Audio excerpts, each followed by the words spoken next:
பல லட்சக்கணக்கான ரூபாய்கள் இந்த வழக்கை நடத்துவதற்கும் அந்த மக்களை பாதுகாப்பதற்கும் நம்ம செலவழிக்க வேண்டியது.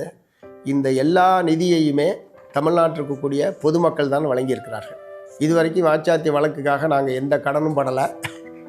கடனே இல்லாமல் பொதுமக்கள் வழங்கிய நிதியில் தான் அதற்காக அவ்வப்போது இந்த மாதிரியான வாச்சாத்தி மக்களுக்கு நீதி கிடைக்க நிதிதாரியர் என்கிற முறையில் இந்த நோட்டீஸ் வெளியிட்டு இதன் அடிப்படையில் தான் நம்ம நிதி வசூல் படி தான் இந்த வழக்கை நடத்தியிருக்கோம்.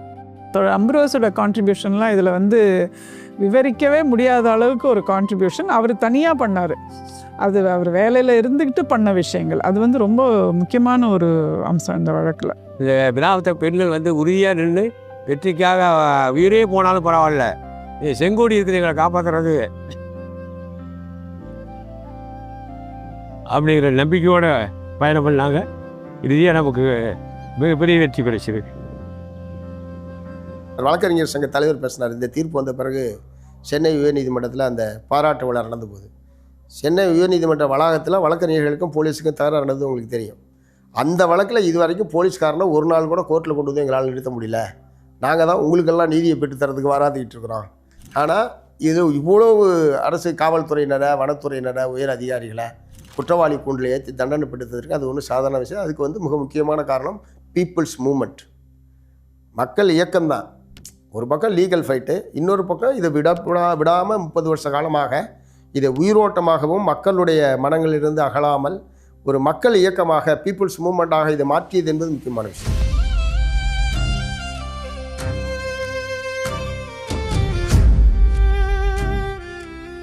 அதிகாரத்தான் கையில் இருக்கிறதுனால எதுனாலும் செய்யலாம் அப்படின்றதுக்கு ஒரு சவுக்கடி அடிச்சிருக்கிற ஒரு தீர்ப்பு. இறுதியாக அந்த மக்களுக்கு நீதி கிடைக்கிற வரைக்கும் ஓய மாட்டோம். நாங்கள் நீதி கிடைச்சா தான் எங்களுக்கு தூக்கமே. இதில் உதவி செய்ததில் சிஐடியினுடைய பங்களிப்பு ரொம்ப முக்கியமானது. என்னென்னா அந்த ஜனங்க யாருமே எதுவுமே கிடையாது, நான் சொல்லலை, எல்லாமே உடச்சி போட்டாங்கன்னு. திரும்ப அவங்க வாழ்க்கையை துவங்கணுன்னா நம்ம ஏதாவது கொடுத்தா தான் துவங்க முடியும். ஒரு கிளாஸ் தண்ணி குடிக்க கூட கிளாஸ் கிடையாது. இந்த சூழ்நிலையில் அப்போது தலைவராக இருந்த தோழர் ஏ. சவுந்தரராஜன், போக்குவரத்து ஊழியர் சங்கத்தினுடைய தலைவராக அப்போது அவர் இருந்தார். அவங்க கால் கொடுத்து தமிழ்நாட்டுக்குள்ள எல்லா பஸ் ஸ்டாண்ட்லேயும் உண்டியல் அடித்தாங்க. போக்குவரத்து ஊழியர்கள் உண்டியல் அடித்து ஒரு பெரிய லாரி நிறையா பொருளை ஏற்றிட்டு வந்தார் ஏஎஸ். ஒரு பெரிய லாரியில் அலுமினிய பாத்திரம், சமைக்கிறதுக்கு, தண்ணி வைக்கிறதுக்கு, குடிக்கிறதுக்கு, சாப்பிட்றதுக்கு தட்டு, அதை பூரா கொடுத்துட்டு கையில் இருந்த 5000 பணத்தை கொடுத்து வழக்கு நிதியாக வச்சிங்கன்னு அவங்க மறுவாழ்வை துவக்குவதற்கான ஒரு அடிப்படையை ஏற்படுத்தி கொடுத்தது சிஐடி.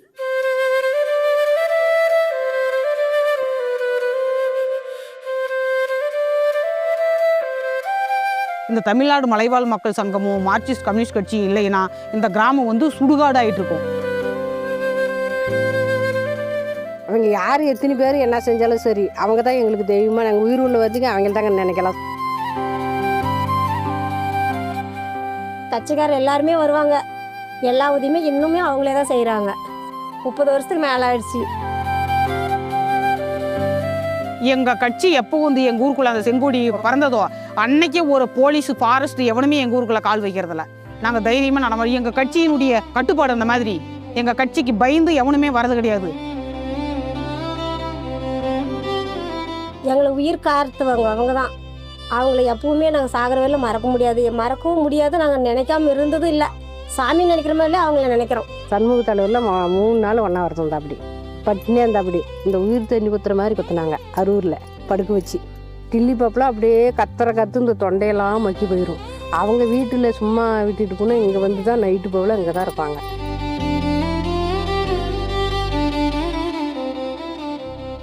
இன்னைக்கு தேதிக்கு அரசியலுங்கிறது ஓட்டுக்காகவும் பதவிக்காகவும் தேர்தல் வெற்றியை மட்டுமே இலக்கா கொண்டதாகவும் மாறி இருக்க சூழ்நிலையை பார்க்குறோம்.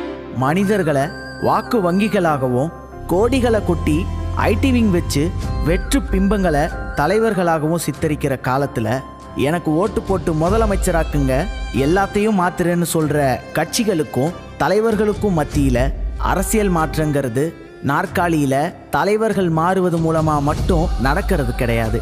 மக்களை அரசியல் படுத்தி அவர்கள் உரிமைகளுக்காக அவர்களே சிந்திச்சு செயல்பட்டு போராடுறவங்களா மாற்றுறது மூலமாக நடக்கிறதுன்னு இந்த வாச்சாத்தி வழக்கு வெற்றியும் மார்க்சிஸ்ட் கம்யூனிஸ்ட் கட்சியும் மீண்டும் ஒரு முறை நிரூபிச்சிருக்கு.